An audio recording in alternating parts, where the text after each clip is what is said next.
Welcome back to Movies TV Mad. You can follow me on Twitter at Movies TV Mad. And welcome to Monday's edition of the Doctor Who Daily.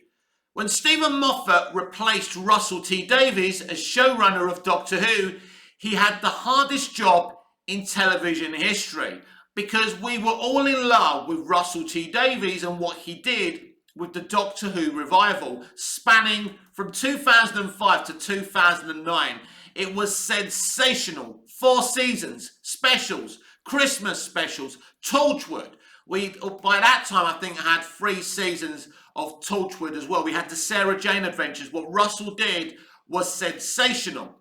So Stephen Moffat had a really difficult job, but Stephen Moffat came in as showrunner as a rock star. Everybody loved him for Blink. Now, I always felt, although I love the Blink episode, that Blink is really overrated, but the creation of the Weeping Angels, it's a genius concept. Personally, I think you should use it once and chuck it away, because after a while, when you keep on using them, it gets a bit boring, in my opinion. But anyway, so Stephen came in and changed everything about New Who. It was so different. The Doctor was dramatically different. The companions were dramatically different. The whole show was dramatically different. Now, I don't know about you, but I'm a huge Russell T Davies fan. I'm a huge Stephen Moffat fan as well, but I didn't know much about Moffat apart from, well, that's a lie. I mean, my favourite thing from him is the miniseries Jekyll. I think it's the best thing he's ever done. And I loved him for that more than Blink.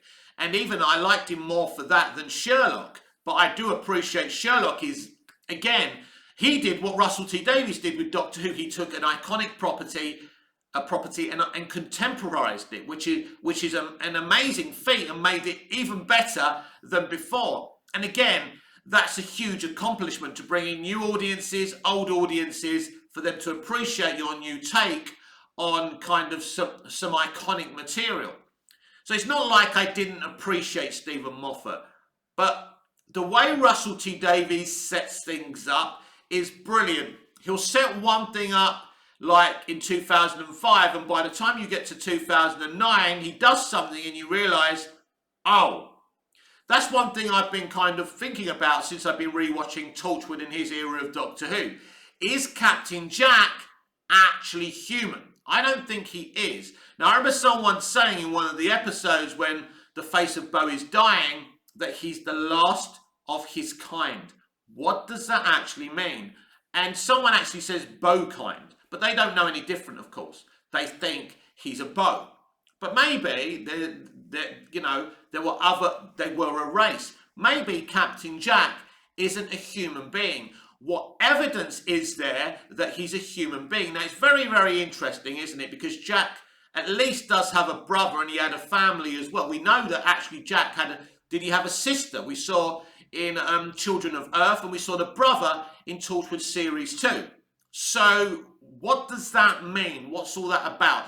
Is that his real family? Was it an adopted family? Personally, I can't remember, and I have no idea. But I'm starting to think that maybe Captain Jack is actually an alien and not a human being.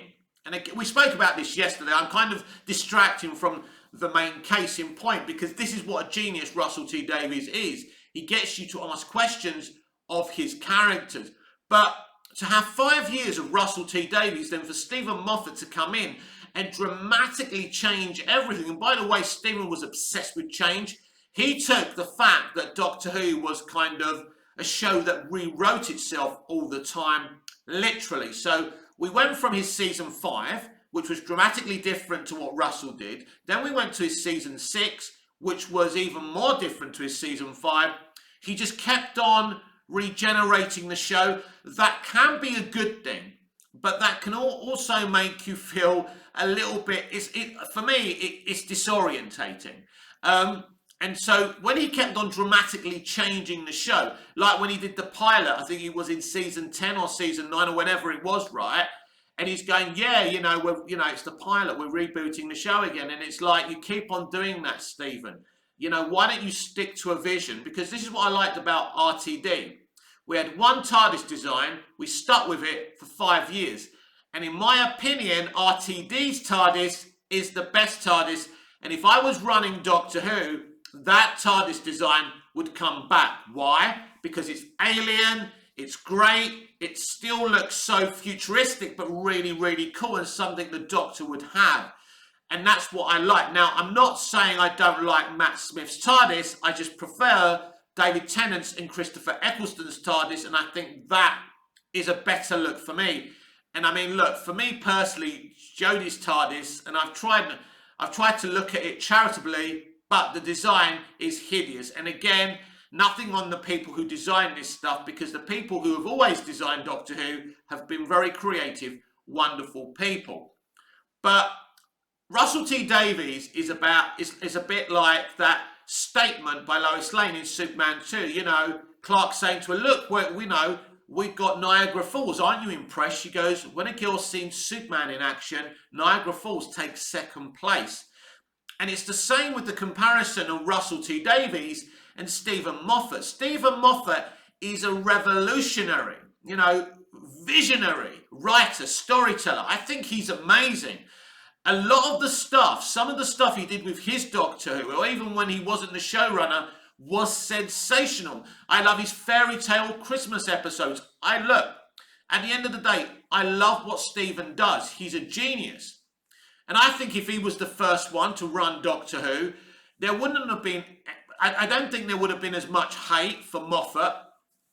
Not so much hate, but some of the hate Stephen brought upon himself, and we'll get into that in a minute. But Russell T Davies if Russell T Davies was a bad writer and showrunner, that would have been different. But what the guy did was so revolutionary and visionary. Doctor Who had multi-layered story arcs, and the two actors he chose as the Doctor, Christopher Eccleston and David Tennant, is genius, because David Tennant's got to come in to replace Christopher Eccleston. Job done magnificently. Then Rose Tyler leaves, you know, a really popular companion, who actually, Billy was getting paid more than David when she was there as well. Insanity, right, considering how talented David is. But David had to cope with Billy not being there because the fans would miss her.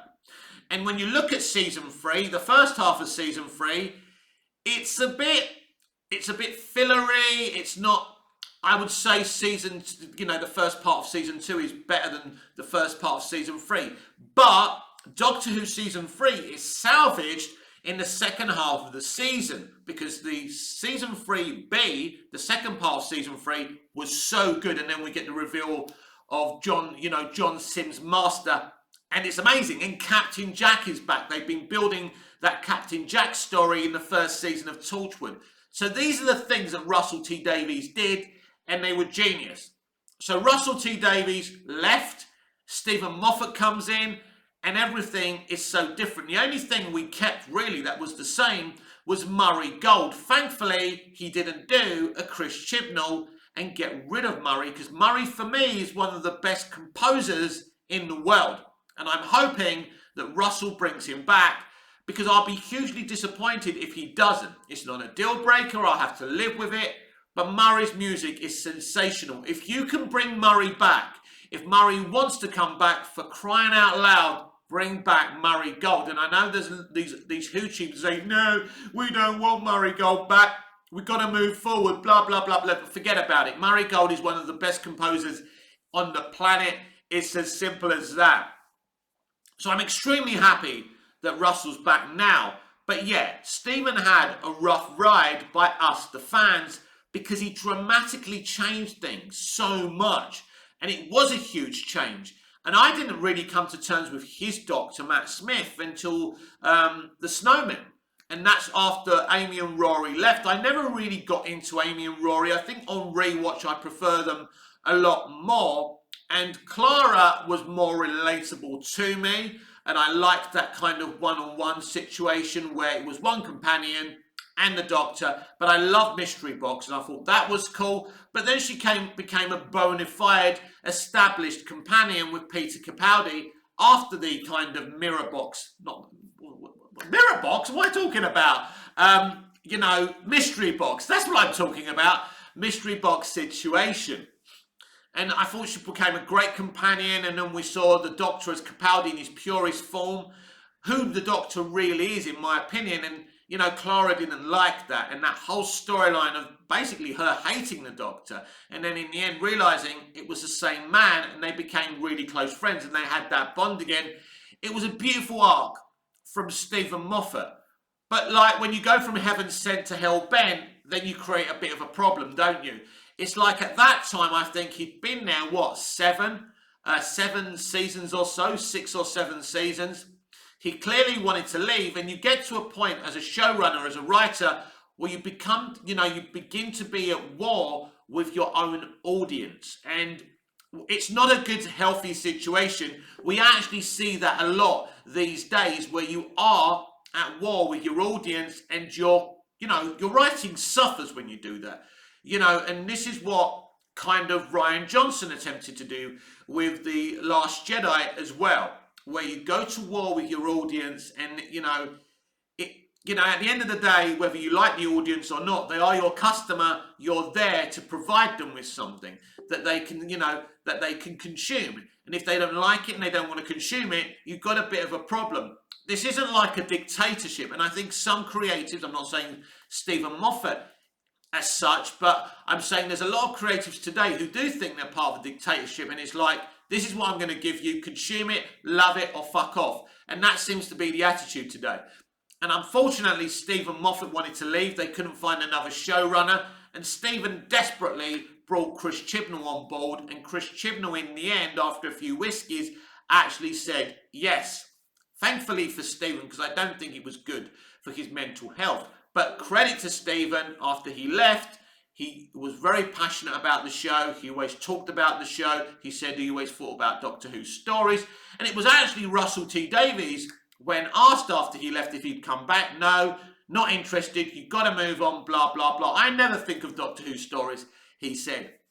Then all of a sudden he's come back. He's come back to fix his revival legacy, because he knows it's been damaged. How long he stays, who replaces him, these are questions that will be answered in the future, and they're not important. But the thing is, Stephen Moffat did have a hard gig coming in to replace Russell T Davies.